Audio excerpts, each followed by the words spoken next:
Joining us right now from the Centre for Applied Philosophy and Public Ethics at the University of Melbourne, it is Francesca Minerva. Francesca, thanks for joining us this morning. Hello, how are you? Yeah, very well, thank you. Now, I understand you've had a bit of flack from the media in the last 36 hours. Yes, yes. Yeah. I didn't expect that, but yes, that's true. Okay, well, listen, the first thing I guess I want to ask you, and I've got an article in front of me, but as I said previously, I'm always a bit nervous about articles and making sure that they're accurate and haven't been misconstrued. Can you just give us a rundown very quickly as to the article that's been written, or perhaps what you were trying to say? It's been reported that you and a fellow ethicist are calling for after-birth abortions. Yes, but calling doesn't mean that we want to promote laws about that. It means that, we've been a bioethical debate about that, and we were talking to other bioethicists, not to doctors, not to lawyers, not to politicians, but just to other philosophers and people who do bioethics.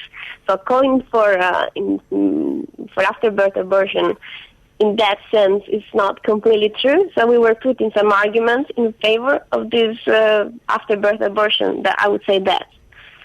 So when you say you're putting some arguments in place, is what you're saying is this is an academic exercise to look at, I'm thinking about if you look at an ethical debate, looking at the different positions from that debate. Yes, indeed, because this topic has been going on, has been discussed for many years in academia. So maybe 30 years. Peter Singer, Michael and John Harris started to talk about this topic. And, there has been a lot of debate going on. And but it's all within academia. Although I know that also these other authors were personally attacked, but the problem is that you cannot take something which is meant to be read by other academics and put it on the newspaper and just say, that's what they want to say. They want to go around and kill babies. That's false. It's completely false. So the academic theory is different from your personal beliefs? I wouldn't say it's a personal belief. So we were putting up some logic arguments. So we were saying, okay, if you say that there is no structural biological difference between a 2 weeks embryo, a 3 months embryo, a 6 months fetus, an 8 months fetus, then what happens when this fetus is born? That you immediately say that you cannot have an abortion anymore, that indeed an after-birth abortion. So we were wondering what happens, and we tried to give some answers. That is the article, basically. Because if you continue down that path, if there's no different structure in the 2 week, 6 week, 6 month, 1 day old, then surely you could go on and say 4 years old, 10 years old, 14 years old, still no structural difference. No, 10 years old has nothing to do with this. So we're talking about newborns. That's why we don't use the word infanticide, because an infant is something different from a newborn, and a child is something different from an infant. But when you said you were putting forward a logical argument, I guess what I'm saying is following that logic of the structure being no different between in the womb and out of the womb, therefore the structure would be no different if it was a 2-year-old or a 4-year-old, would it? Have you read the article, actually? Because we explain why this logic applies just the first few days and not after that. Right. Well, there are many people out here listening who haven't. So could you explain that to us? Yes. So we're talking about an individual, a human being individual, that has not capacity to express or to appreciate the fact that it's alive. Right. And to have any sort of interaction with the world surrounding it. And, of course, this happens after a few days, but not immediately after birth. Otherwise, we need to say that, this happens already when it's inside the womb. And some people believe that. So, I have no argument in that sense.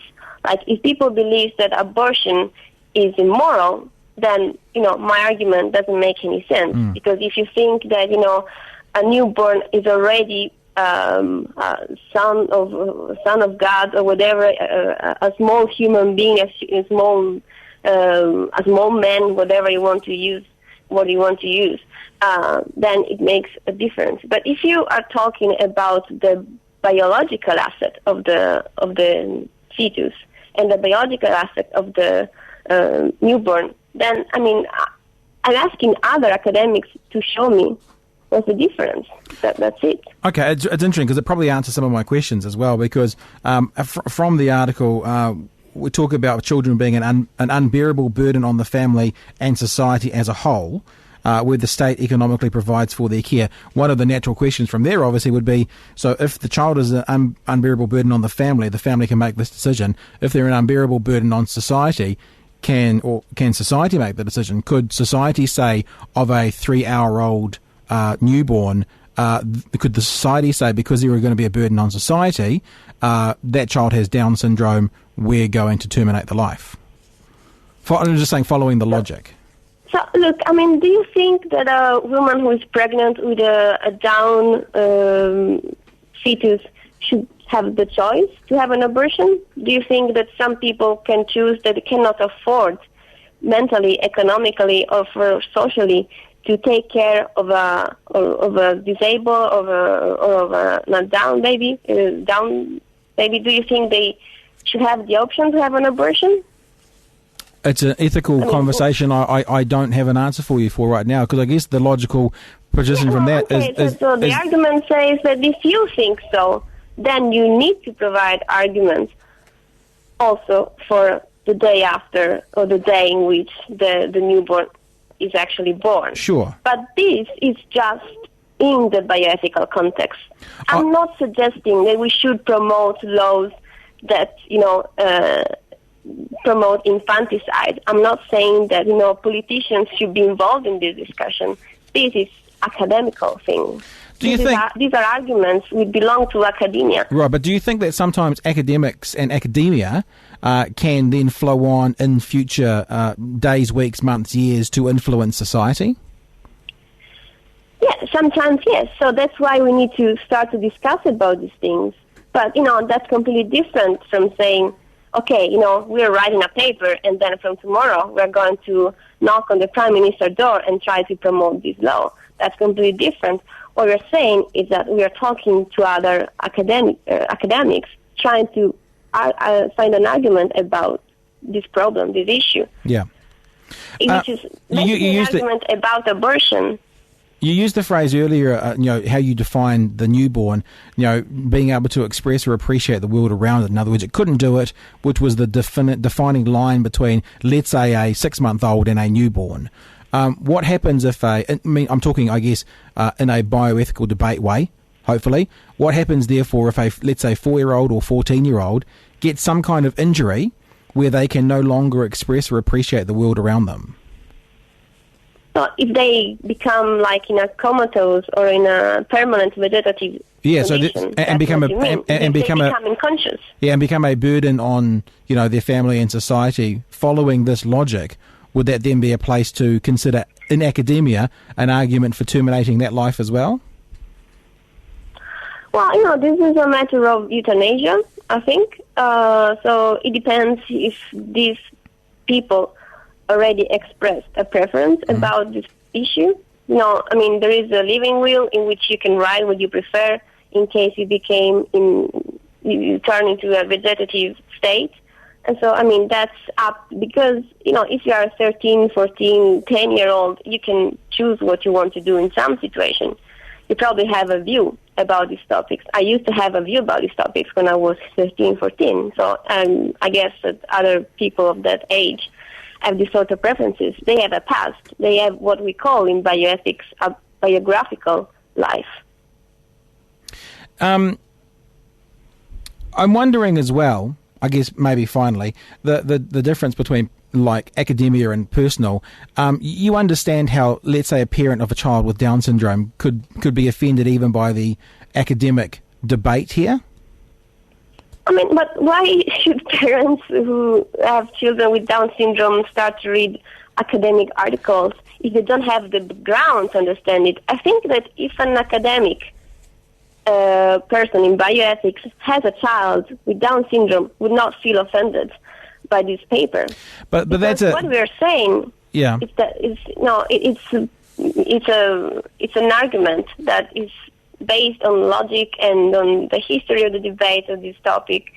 It's not like, I'm saying, I think, Francesca Minerva, think that we should kill or we should abort all the fetus or the fetus affected by Down syndrome. I'm not saying that. I'm just putting some arguments. Yeah. You have to be able to distinguish the reasons and the arguments from your emotions. And that's what scientific papers are meant to be.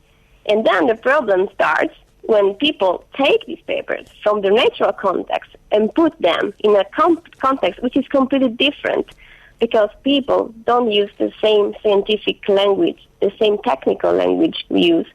And so, of course, they misunderstand what we're talking about, and they start to think that we're going around telling that we should kill fetuses and babies and, whatever, because they've been saying all these things. But actually, nobody read the paper, and nobody considered that this paper was not published on a newspaper, but on a scientific journal. So what you're basically saying is it's nobody else's business to comment on other than those academics who were involved in the actual conversation and from the bioethics point of view.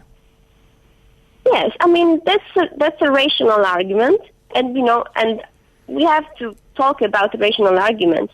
Then, if you want to talk about emotion, that's a different thing.